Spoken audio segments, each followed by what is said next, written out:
Andrew is here once a month, first Thursday of each month, and we talk about the Constitution, things that are going on, and sometimes there's things in the news that directly relate to the Constitution.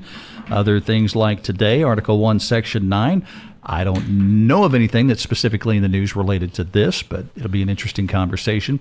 I failed you in one regard because I got a couple of questions that I meant to forward to you earlier this week, so I'll give them to you and maybe next time. But U.S. Constitution versus the Missouri Constitution. Yeah. Specific to gun laws and gun policy. How do those two line up together? And then just anything else on the Second Amendment. We had D. Wampler on earlier this morning. Justice Stevens wants to abolish, former Supreme Court Justice Stevens wants to abolish the Second Amendment. So. Well, can I address the Missouri Constitution question? I don't want to take time away from you today. If you want to circle back around another day, you can, or you can address it now. That's fine. We can do this now. If we want to come back the second segment and talk about emoluments, we can. Sure. But gun policy is just so fascinating. So the Missouri Constitution, if you read the Missouri Constitution, Article 1 of the Missouri Constitution is all the countless amendments we add to it seemingly every election cycle. And wide parts, huge parts of the first, I'm just spitballing here, the first 25 amendments or so of Section 1 are largely repeats of stuff that we already have in the United States Constitution. For instance, the Missouri Constitution guarantees the right to bear arms. Theoretically, you don't really need that because the U.S. Constitution already guarantees it. Right. The difference is that the U.S. Constitution through the 14th Amendment was only found to apply to the states when the 14th Amendment was passed, which is sometime after the Civil War. The Missouri Constitution was written before the Civil War, so they were just trying to cover their bases as well.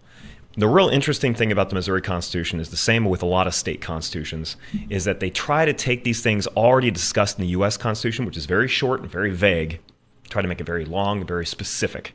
So if you read the Missouri Constitution on the Second Amendment rights, they don't just talk about a right to bear arms and kind of end it at that. Instead, they talk about how a right to bear arms is critical to the security of a free country against the tyranny of government, how the protection of gun owners shall be held primary and first and foremost, how not just guns, but gun-related accessories shall also be prohibited from, So that's one of the interesting things that Missouri Constitution and state constitutions in general like to do, which is what, if you ever hold them up, U.S. Constitution is very short. Missouri Constitution is like a fat text, and it's because they just keep adding stuff to it, and they like to be super specific.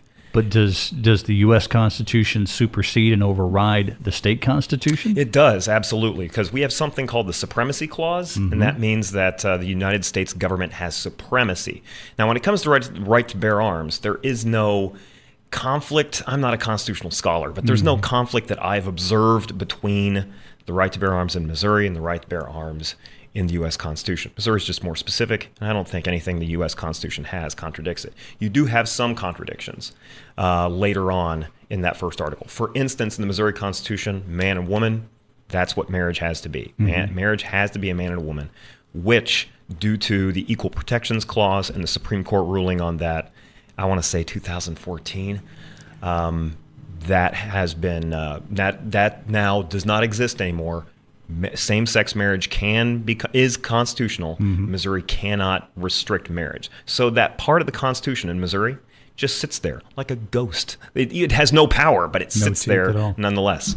So the marches, the rallies, the speeches by students, and their demand for gun control laws and changes to be made, and some even wanting the Constitution to be changed.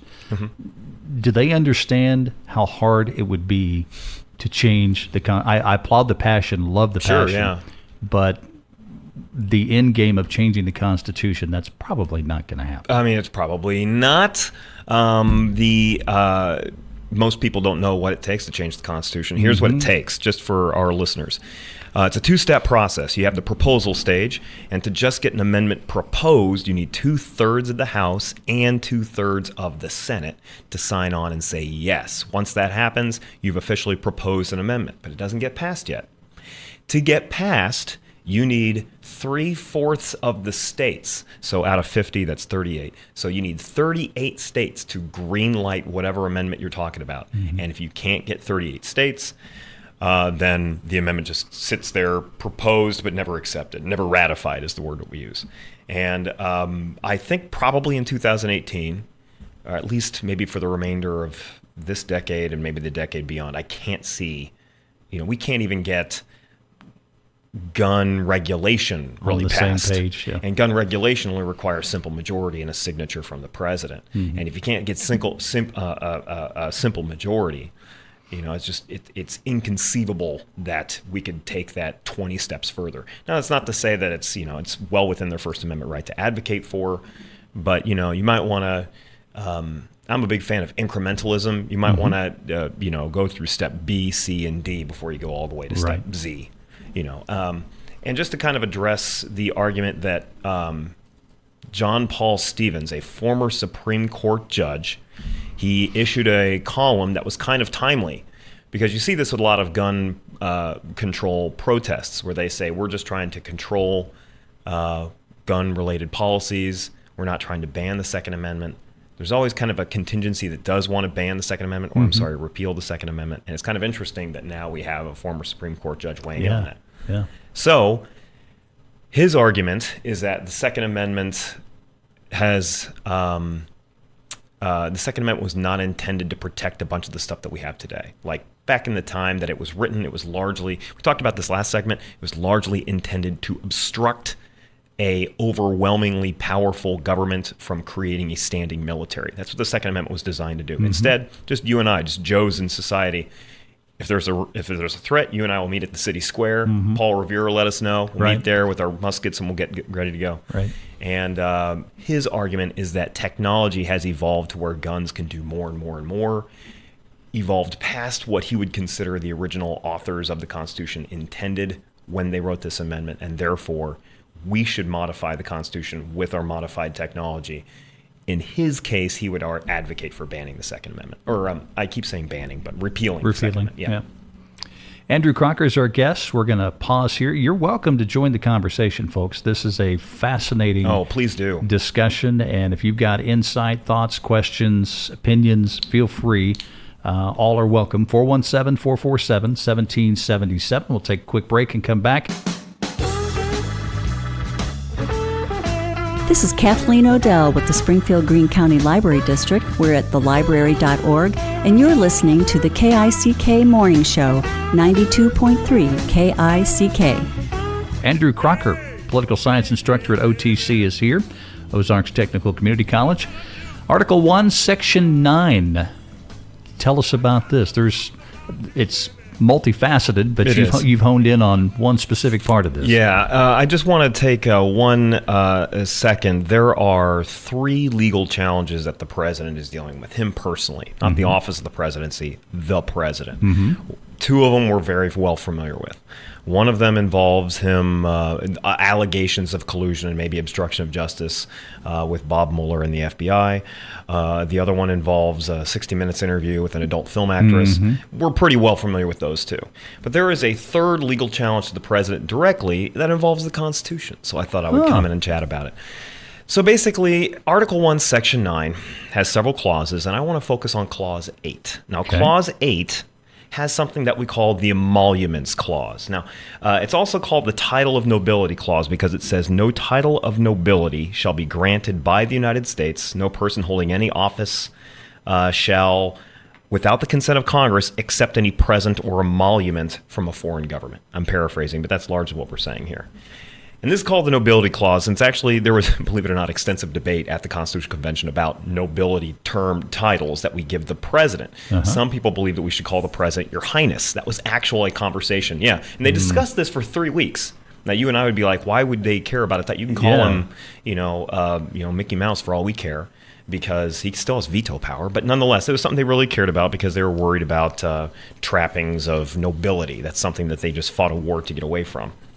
Now, at the end of that clause, however, is something even more specific called the Emolument Clause. And again, it says, any person holding office shall not accept any present or emolument, which is just, a salary or a profit from a foreign power. So the problems are obvious. You don't want the foreign governments paying your president. Sure. Or anybody else in government. Makes sense. So typically, you got somebody like Mitt Romney running for president. He'll claim that if you elect him, he will put all of his assets into a blind trust. He won't be responsible for it and until he is no longer president. Jimmy Carter, when he ran for president, put his peanut farm in a blind trust. So they are very conscious about making money on the side, particularly from foreign governments. That's different from this guy. This is absolutely the wealthiest president we've ever elected. He suggested that maybe he would go with a blind trust, but instead he would give his business over to his kids, not a blind trust. And when he got elected, he kept it himself. So he is still CEO of the Trump Organization while president of the United States. Now, this is problematic. He's got businesses all over the world, makes money off foreign governments all the time. In particular, he has a hotel in Washington, D.C. that foreign diplomats specifically stay at. Yeah. And so you could consider that a payment to the president. So we have to ask ourselves, is he in violation of what we call the Emolument Clause? That is a legal challenge going on right there. Some people think it's enough for the businesses to be run by Trump and for him to make money off of, but experts largely disagree. Instead, experts are concerned with above market value payments. If you are paying for a Trump product, a water bottle, a steak, a hotel room, above market value, then the majority of legal experts will say that is a violation of the Emoluments Clause, assuming it's coming from a foreign government. So there's really a couple different ways we could remedy this. First of all, Trump could do it himself by putting it in a blind trust. Doesn't seem like he's going to do that. So instead, Congress could pass a law banning him from doing that, or the courts themselves could say, cut it out. And that's the court case that we're seeing right now. The people suing the president are Maryland and Washington, D.C.